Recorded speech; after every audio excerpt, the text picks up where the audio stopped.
com uma ideia, uma atitude que ao longo do tempo ela fluiu e aconteceu.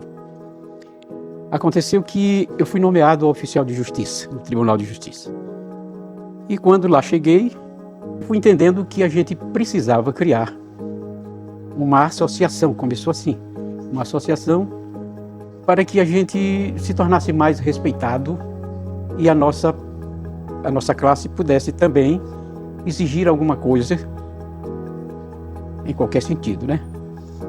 De maneiras que eu procurei os colegas da época e eles me falaram que não era possível, porque já havia sido tentado e isso não foi para frente, porque não teve apoio. E eu disse que era possível, achava que era possível. Para que a minha ideia tivesse fundamento e continuasse, eu precisava saber como isso ia acontecer. Então pedimos a São Paulo algumas comprovantes de que isso estava certo, né? Aí eles mandaram os livrinhos de como tinha iniciado lá e tal, e a gente foi vendo. E então eu formalizei essa ideia. Comecei a trabalhar nisso, projetando essa história e arrumando papéis, que isso é um trabalho muito grande para você iniciar uma associação, por exemplo. Tem muitos papéis, tem muitas coisas para fazer. E aí eu precisei de alguém que me desse apoio a essa ideia. E essa ideia foi me dada, o apoio veio de Dr. Sávio Dino. Sávio Dino, ele já fez até a passagem dele, mas ele é o pai de Flávio Dino. Foi governador e que hoje é ministro, né? E Dr. Sávio Dino era deputado na época e ele me ajudou a formalizar esses documentos. Então, convocando o oficial de justiça no interior, através de telegramas e tudo mais, e eles vieram para fazer essa reunião aqui. Aí nós fizemos a primeira reunião a nossa assembleia foi no Sindicato dos Bancários. Na época, eu fui lá, falei com o presidente do sindicato dos bancários e eles colocaram à disposição a sede deles lá. E nós fizemos essa reunião lá. E daí teve a primeira ata, né, dessa reunião, e Haroldo Raposo foi presidente por aclamação. Era o oficial de justiça mais antigo e ele foi o presidente. Então aí foi o papel, foi a papelagem para trabalhar e registrar no cartório. Quando foi para registrar no cartório, estava tudo formalizado para registrar, o cartório me pediu uma certa importância que eu não tinha esse dinheiro para pagar. Mas falei com o filho do dono do cartório, que era Tadeu, doutor Tadeu, e ele se colocou à minha disposição e registrou sem ônus. Passou o primeiro presidente, o segundo presidente, o terceiro, não tinha feito nada, porque a gente só estava arrecadando, porque o que a gente queria era um pouquinho mais para comprar um imóvel, uma coisa, para que quando o oficial de justiça se deslocasse do interior para a capital, ele ter onde ficar. E isso foi feito.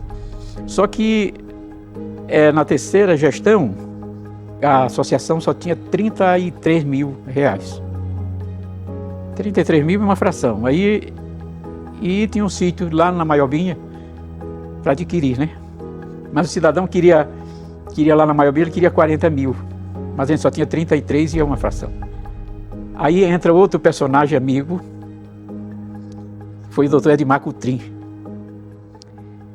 Aí eu conversei com o doutor Edmar Coutrin, contei a situação para ele, ele disse, não se preocupe com isso. Chame o dono do sítio lá para a gente conversar com ele. Aí eu chamei ele lá no fórum e ele conversou com o doutor Edmar Coutrin e tal, conversamos lá. Ele, o doutor Edmar Coutrin, preencheu um cheque de R$2 mil, que era muito dinheiro nessa época, né? o que faltava da associação, ele pagou. E também não nos cobrou nada. E de maneiras que compramos o sítio. Lá fizemos uma casa. Nós transformamos, ainda na gestão de James, nós transformamos em sindicato.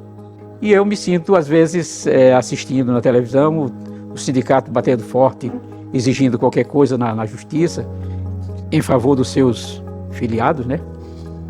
E eu vejo que ele tem poderes hoje.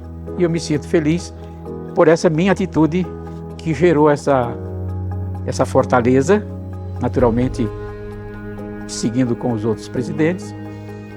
E me sinto muito feliz, porque sei que o meu filho, aquele que nasceu comigo, foi uma semente, fertilizou-se, cresceu, frutificou e hoje é esse sindicato. Ninguém faz nada sozinho.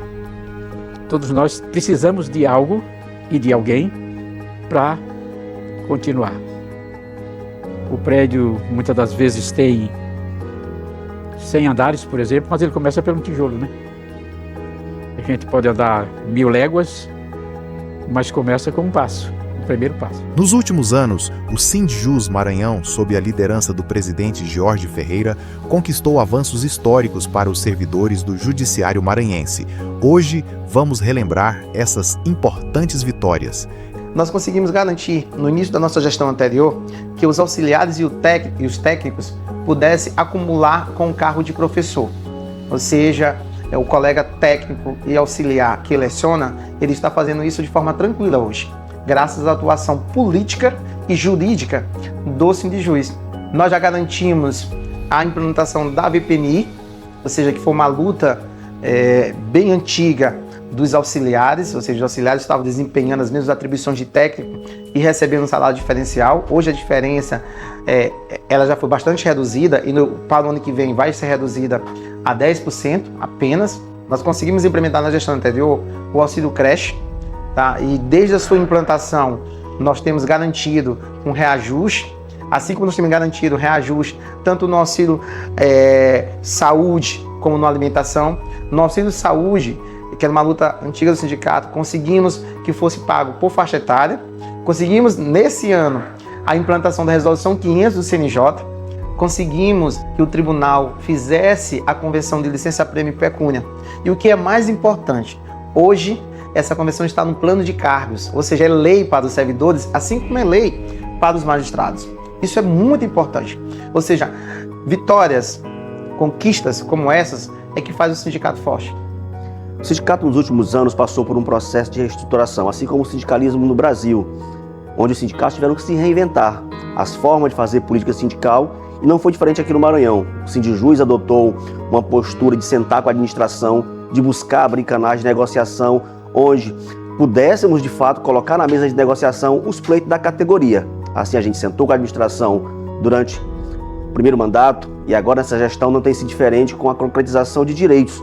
A efetivação de direitos são importantes, mas mais importante que conseguir direitos é resguardar aquele que a gente já tem garantidos. E é dessa forma que a diretoria do sindicato tem buscado se portar. E dessa forma, durante as negociações do PCCV, a Lei 11.690, colocamos como premissa a instalação de uma comissão permanente de negociação com a administração, o que tem se efetivado de forma positiva para a categoria, onde anualmente apresentamos nossos pleitos e eles se materializam em ganhos para toda a categoria. Os superávites é um trabalho que primeiramente ele se fortalece com o nosso planejamento orçamentário. O nosso planejamento orçamentário, a gente busca análise de prestações de contas pretéritas, geralmente 5 anos, analisando cada ponto onde a gente pode melhorar, como se pode otimizar os gastos e os investimentos. A partir daí, é necessário, é fundamental o acompanhamento. Feito o orçamento, aprovado em assembleia, a gente tem que monitorar a sua execução. E, com isso, a gente consegue atingir os objetivos, né, com base nesse planejamento. Esses 2 últimos anos de gestão, eles vão ser muito desafiadores. Projetos para o futuro, nós temos muitos. Infelizmente, nós não vamos conseguir, né, nesses 2 últimos anos. Mas nós temos como meta mostrar tanto para a administração quanto para os filiados e filiadas do Sindijus a importância de uma valorização na carreira, a importância do servidor e a servidora fazer carreira dentro do tribunal, se aposentar no tribunal. Isso para a administração, ela vai ter sempre uma mão de obra qualificada, tá? Não vai perder para outros setores e o servidor vai estar sempre valorizado. Este é um ponto. O outro ponto é a valorização do cargo de técnico judiciário. Ou seja, nós já levantamos aí a nossa campanha de valorização e é um desafio que nós temos para esses 2 anos. Os colegas técnicos judiciários podem ficar tranquilos que esta atual gestão do sindicato está com o olhar voltado para essa valorização e irá buscar essa valorização. O Sindijus, em especial, é um sindicato que tem um papel fundamental na defesa dos direitos, ou seja, na preservação e na garantia de novos direitos para os servidores do Poder Judiciário.